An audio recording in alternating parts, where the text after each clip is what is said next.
घर छोटा हो या बड़ा हो इसका फर्क नहीं पड़ता, दीपक मिट्टी का हो या सोने का हो इसका फर्क नहीं पड़ता। उस घर में सुगंधित कितनी है, उस घर में खुशबू कितनी है, उस घर में प्रेम कितना है, उससे मतलब होता है।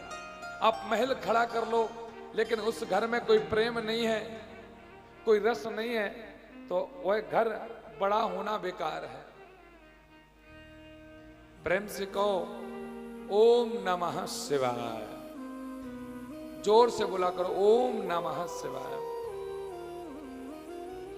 तो उसके घर चींटियां भी नहीं आती जहां मीठे बोल ना हो। मीठे शब्दों में अल्फाज होती है, जो मीठे बोल दे तो उसके बस में सारी दुनिया होती है। और मिठास में, प्रेम में वह शक्ति है कि पत्थर भी पिघल जाते हैं, पत्थर भी पिघल जाते हैं महाराज। प्रेम से अगर पत्थर को भी देख लो तो पत्थर भी पिघल जाता है।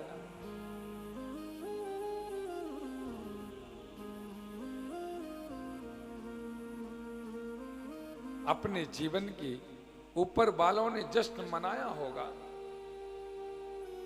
हम इस संसार में अगर अच्छे हैं या हम कुछ बुरा करते हैं, इस संसार में ऐसा काम करके जाओ कि कबीरा जब हम पैदा हुए, कबीरा जब हम पैदा हुए जग हंसा हम रोए, और ऐसे करने कर चलो हम हंसे और जग रोए। जीवन की परिभाषा, जीवन की सत्यता यही है। हर इंसान को करनी ऐसी करना है कि भगवान भी हमारे ऊपर तरस करे, और एक के सादे सब सदे, सबके सादे सब जाए। पर आज के भक्त गलती भी करते हैं, और गलती क्या करते हैं, एक को नहीं मानेंगे, हजारों को मानेंगे। एक भगवान को मानो, एक मंदिर जाओ। और मैं ये भी नहीं कह रहा हूं कि किसी मंदिर मत जाओ, आपका इष्ट एक होना चाहिए, आपकी फरियाद लगाने वाला भगवान एक होना चाहिए। आप अपनी मनोकामना या अपनी लड़ाई या अपनी कुछ भी चर्चा कहने के लिए एक होना चाहिए। चाहे वो सीता हो, चाहे वो दुर्गा हो, चाहे वो राधा हो, चाहे वो कृष्ण हो, कोई भी हो।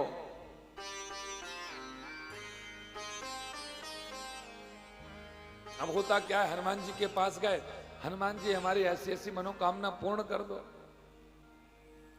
राम जी के पास गए, राम जी हमारी मनोकामना ऐसी ऐसी है, पूर्ण कर दो। भोलेनाथ जी के पास गए, भोलेनाथ जी हमारी मनोकामना पूर्ण कर दो। हनुमान जी सोच रहे हैं राम जी कर देंगे, राम जी सोच रहे हैं भोलेनाथ जी कर देंगे, भोलेनाथ जी सोच रहे हैं दुर्गा जी कर देंगे, दुर्गा जी सोच रहे हैं विष्णु कर देंगे। वो मझधार में लटके रहते हैं, कोई नहीं करता।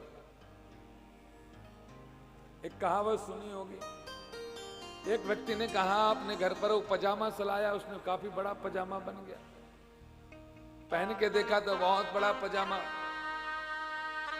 बेटी से कहा बेटी एक बेटा 4 अंगुल पजामा काट देना। उसने कहा समय मिलेगा पिताजी तो काट देंगे। बेटे से कहा बेटा पजामा थोड़ा बड़ा है, 4 अंगुल काट देना। बोले ठीक है पिताजी।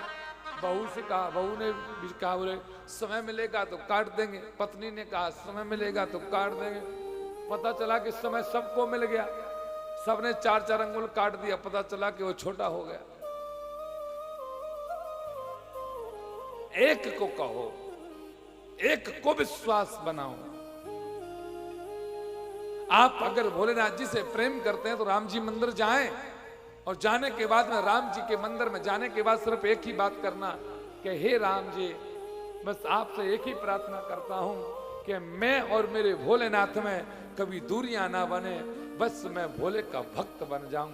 राम जी मैं आपसे यही चाहता हूं, मैं आपसे मांगने नहीं आया हूं, क्योंकि मैं पुजारी तो उसका हूं। मैं तेरे दर पर तो दर्शन करने के लिए आया हूं। दुर्गा जी के मंदिर में जाएं तो ऐसा ही करें। नहीं तो नाव में बैठे हैं आप, 4 खेवैया हैं, नाव डूबने वाली है, राम को बुलाओगे, सीता को बुलाओगे, पता चला वो चला जाएगा, वो चला जाएगा, कोई नहीं आएगा, डूब जाओगे। इसलिए एक को बुलाओगे तो भोजन भी कर रहा होगा भगवान, तो भोजन को छोड़ करके आएगा, क्योंकि इसलिए आएगा कि जो भक्त मुझे पुकार रहा है उसका सिर्फ भगवान सुनने वाला हूं, तो सिर्फ मैं हूं और कोई नहीं है इस जगत में। तो वो छोड़ करके 100 काम आपको बचाने के लिए आएगा।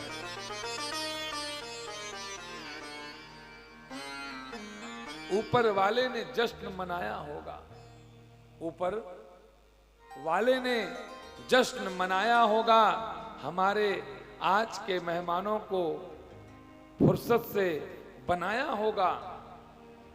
उसको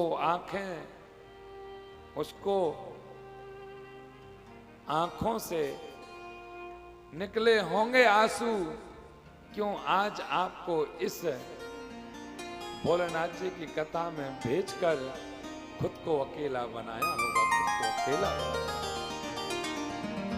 इंसान एक ने अकेला आया है, अकेला ही जाएगा। पर मनुष्य की हम तारीफ इसलिए ज्यादा करते हैं, मनुष्य माया जाल में फंसा हुआ इंसान है। इंसान को एक पक्षी से कुछ सीख लेना चाहिए। देखिए, हम आप लोग एक पक्षी को एक पिंजरे में कैद करते हैं, जैसे तोता हुआ, हम लोग तोते को पकड़ते हैं एक पिंजरे में, उसको बंद कर देते हैं, करते हैं ना। अच्छा, उस पिंजरे का दरवाजा कितना रहता है? कितना रहता है? एक रहता है ना। ध्यान से सुनना, एक पक्षी को एक पिंजरे में बंद करते हैं, कैद करते हैं, उसका एक दरवाजा रहता है। और नए नए पक्षी को जो हम कैद करते हैं, अगर धोखे से भी अगर वह पिंजरे का दरवाजा खुल जाता है तो वह पक्षी भाग जाता है, भागता है ना। उस पिंजरे का एक निकास है, एक दरवाजा है, फिर भी खोलते हैं और वह पक्षी भाग जाता है। लेकिन मनुष्य शरीर के इस ढांचे में, इस पिंजरे में, जहां आत्मा बैठी हुई है,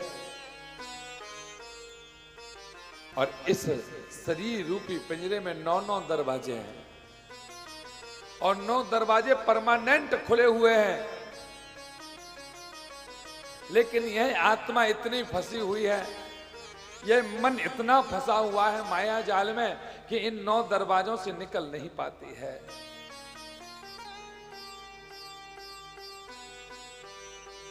इंसान के 9 दरवाजे,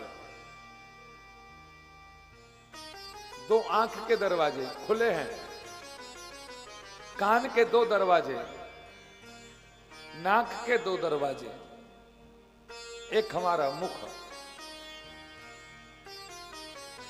अपने शरीर के अंदर 9 दरवाजे हैं, खुले हुए हैं, कभी बंद नहीं होते। और अगर एक बार बंद हो जाए तो फिर दोबारा खुलता भी नहीं है दरवाजा। कान खराब हो जाए, अगर कान के पर्दे खराब हो जाए तो दरवाजा खुलता नहीं है। फिर भी इंसान की वह आत्मा इतने माया जाल में फंसी हुई है कि तू मेरा और मैं तेरा, इसमें अपने जीवन को व्यतीत कर रहा है, भगवान के चरणों में नहीं लगा रहा।